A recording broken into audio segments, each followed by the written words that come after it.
Krejci-Papa. I'm a freshman here at ENC. I'm really happy this week to be in the Spotlight series, and I chose to do a watercolor painting.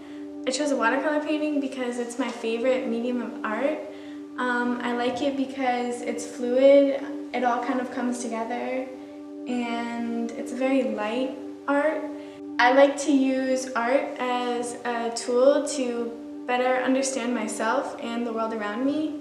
And one of the things I did over break was read part of the Old Testament and the Bible, and that inspired me to do this work of art because it's a very difficult read. Difficult not as in it's hard to read, but difficult as in there's a lot going on, a lot of moral stuff happening, a lot of turmoil amongst the people in the Old Testament. And I did this work of art to represent how the Old Testament made me feel and how I visualized it, and more importantly to express the symbolism and pieces that I think are important.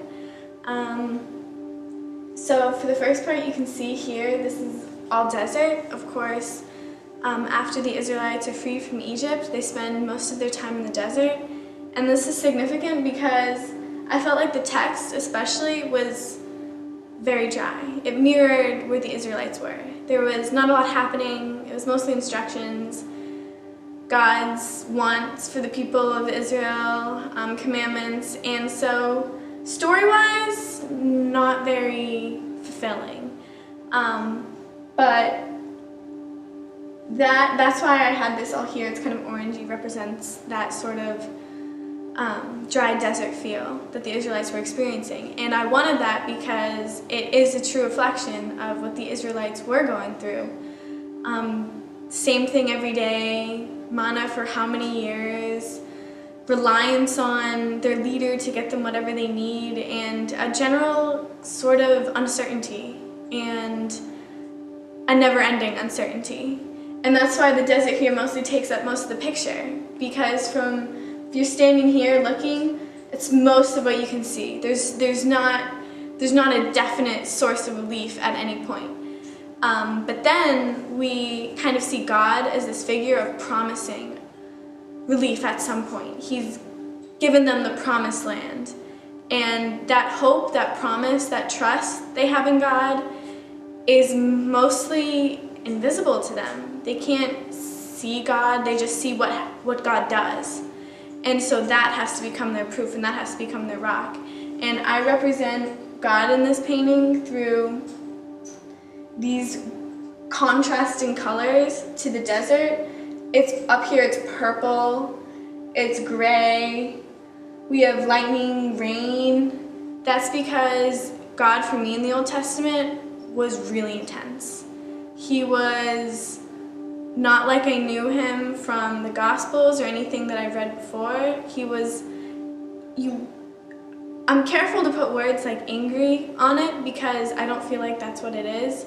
I feel like we can see here, it's more of a natural occurrence. He wanted the best for his people, and sometimes what you feel like is for your best is not what God wants for you. And that causes a lot of fear, and the people did fear God in the Old Testament.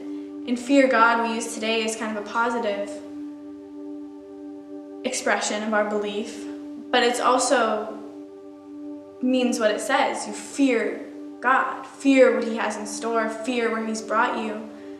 And when you're in that total fear, total panic, it's that trusting that God is still there. And that's why one of my favorite verses from the Old Testament, from Joshua, is, "Do not be afraid or discouraged, for the Lord your God is with you wherever you go."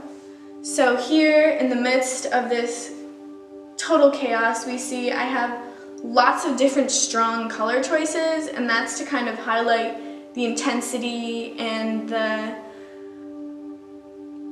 the richness I feel like exists in the Old Testament because of its ancientness and its total difference from what we're used to today. It feels almost mythological or mysterious and otherworldly. And so we see a definite path here.